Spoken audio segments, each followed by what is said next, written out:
everyone. I went a little hard on my most recent Isopod and Springtail acquisition. So I guess we're going to do an unboxing today. These guys are smaller colonies. I am starting out with smaller containers, the containers that you guys are typically getting your Isopods in. Same way I set up all of my Isopods when I am selling and keeping.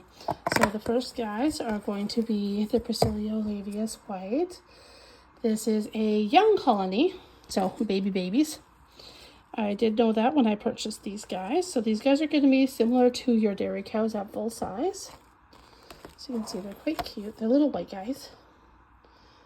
Let's see if we can get it to focus. Here we are. So this is the Priscilliolabius white. Little babies here. Into the you can see there's a few more in here. This particular producer likes to send it with all kinds of different mulch and wood chips and little things like that. Oh, there's a bunch more there. So we're just going to kind of gently add them to the container here.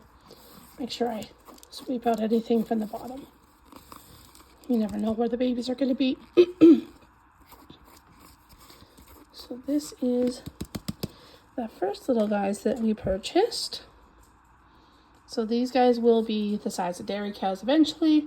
From what I understand, same species, different markings. So these guys, we'll get them settled in.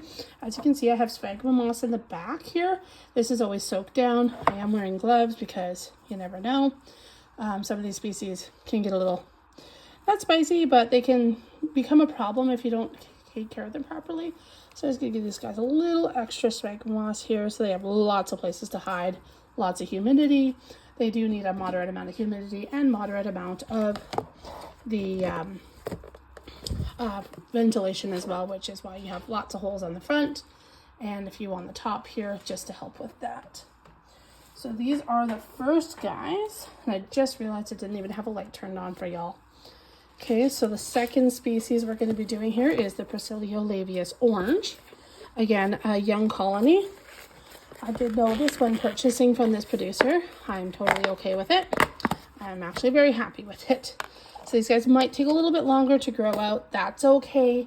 I'm not in a rush. I want good quality so that I can share good quality with you guys at the end of it all. So if it takes a little longer, then it takes a little longer. So these guys do have a bigger bin. So I just had one on hand. And this guy has lots of pieces of wood. The other bin will get their wood. I just ran out of bark when I was ordering. I forgot how many I actually ordered. Let's just be honest here. So they have lots of tree bits and leaf litter and stuff down here. I also had some sphagnum in here. Had to stop and pick some up today.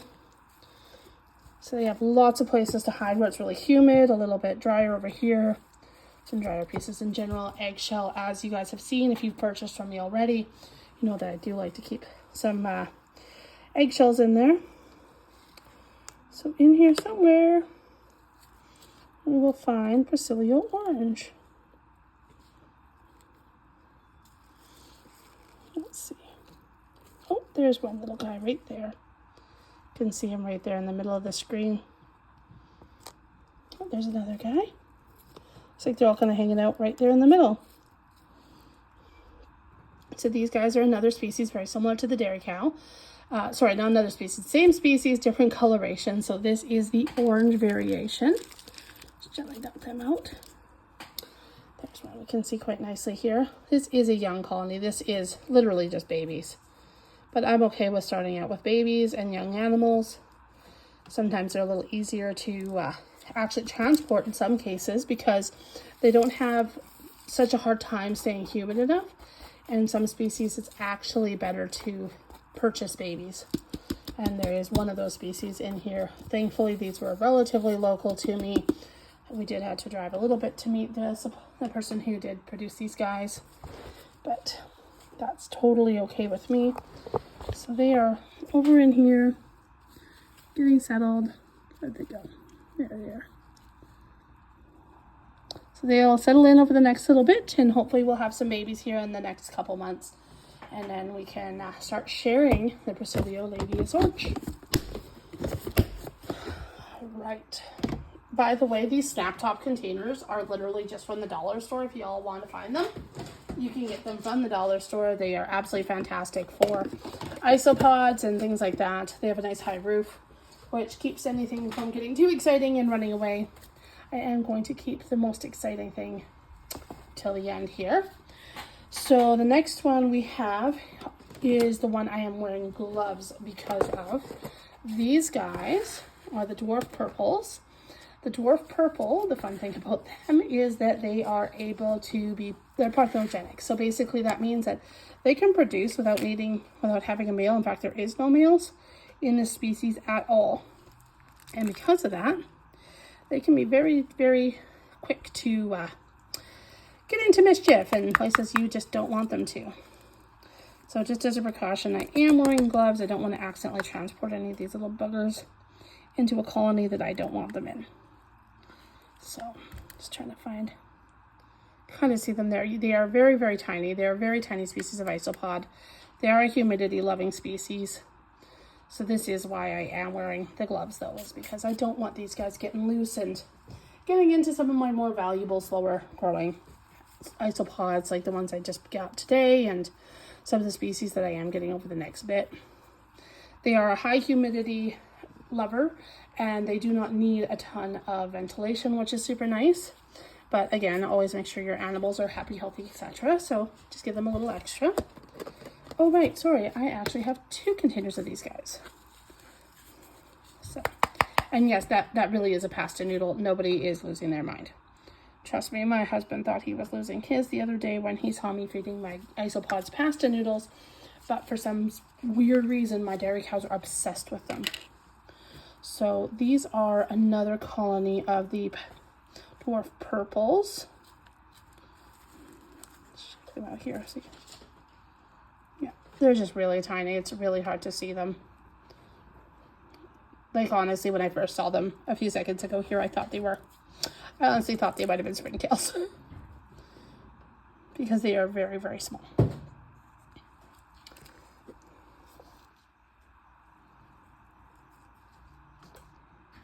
I hope we can see a little better now.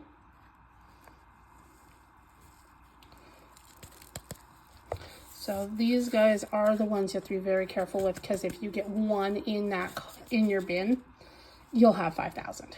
They are 100% the reason that on my website that I'm currently building, it is coming soon, don't panic. Because of that, I actually have put on instructions on how to quite literally destroy them in the case that you accidentally get them in somewhere you don't want to, or you want to reuse some substrate or whatever. So this is the dwarf purples. I'm sorry I cannot remember their Latin name off the top of my head. I do my best with that.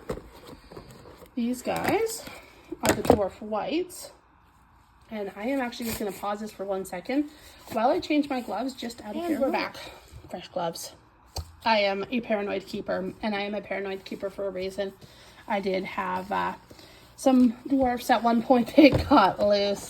They were not technically mine, but they did invade a colony that I had, and it was awful. It was absolutely awful. It was very hard to eradicate them, which is why we're very careful. So some sphagma moss. I like to give them a fair amount. I like to give them lots of space to climb on. I only do wet the one side, like the 1/4 of their bin usually, unless it is a humid loving species. So these guys are the dwarf whites. I have 2 containers of these guys. As I said, I went a little crazy. The white stuff here you can see is isopod food from the previous person. So there is a little dwarf white right there. It's actually a good sized dwarf white. You can actually see them, and you can see a bunch down here. So again, just gonna add them in.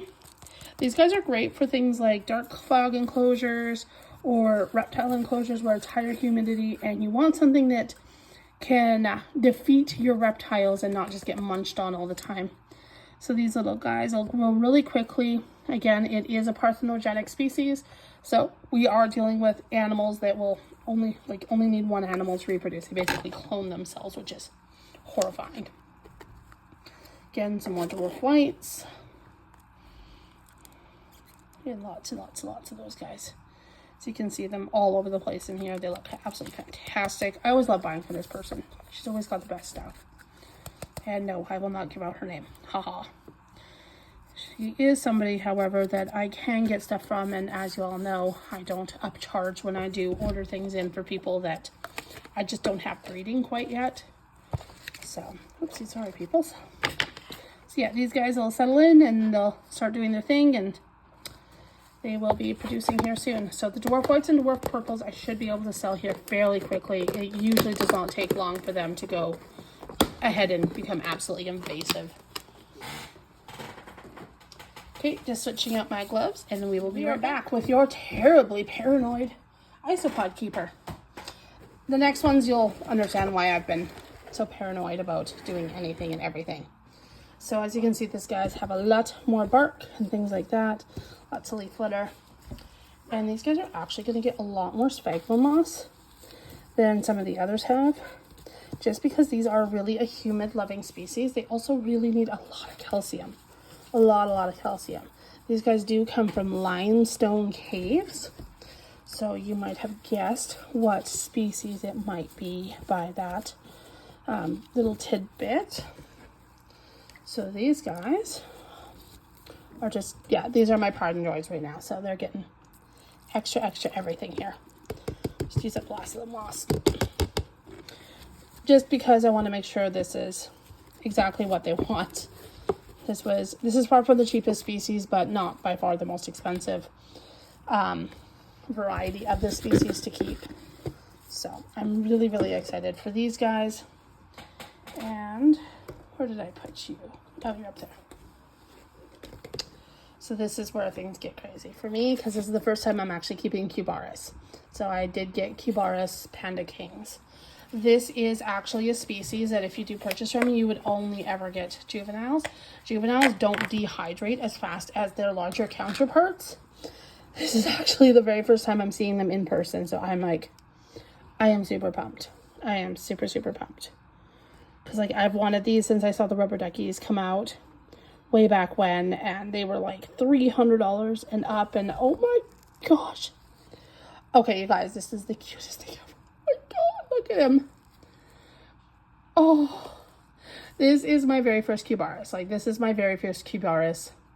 Isopods in general. I've had a lot of isopods in the past. I've had a lot of species and really worked up to this. Like, this was not a cheap purchase for me. I'm a dog walker. Dog walkers ain't rich. There's another little guy there. Oh my goodness. Hello, little isopods. Oh, come here. Look how cute that is. So this colony was not cheap, and I was very fortunate to get these guys. Oh, look at them all up here. I'm just trying to like gently dump them in. Hi, buddy. You guys have to admit that is a really cute isopod. That is a really cute isopod. Here we go. Didn't get. So I'm just gonna like gently shake them in. So the Cubaris species comes from the limestone caves of Thailand. At this point, they're not designated into individual species or anything like subspecies or anything like that. They're just Cubaris species.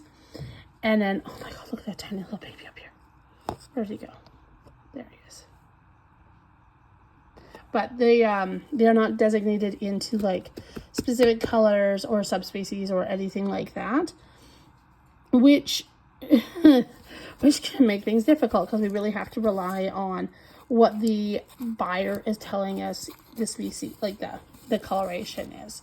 There's no subspecies, there's no Latin species, it's just Cubaris, SP, whatever the coloration is. So yeah, we officially have Panda Kings. I keep getting it backwards for some reason. I am honestly so excited, guys. Like, these guys are really a dream come true for me to even see, much less have. They're just such incredible little isopods. I I'm so happy, honestly. I am so, so happy. I had to make some sacrifices recently in my life, and these guys have definitely made it a lot better. He's getting ready to shed half of his skin, or his shell rather. So I don't know if you know this, but isopods are actually a crustacean, which is why they need such a high amount of humidity.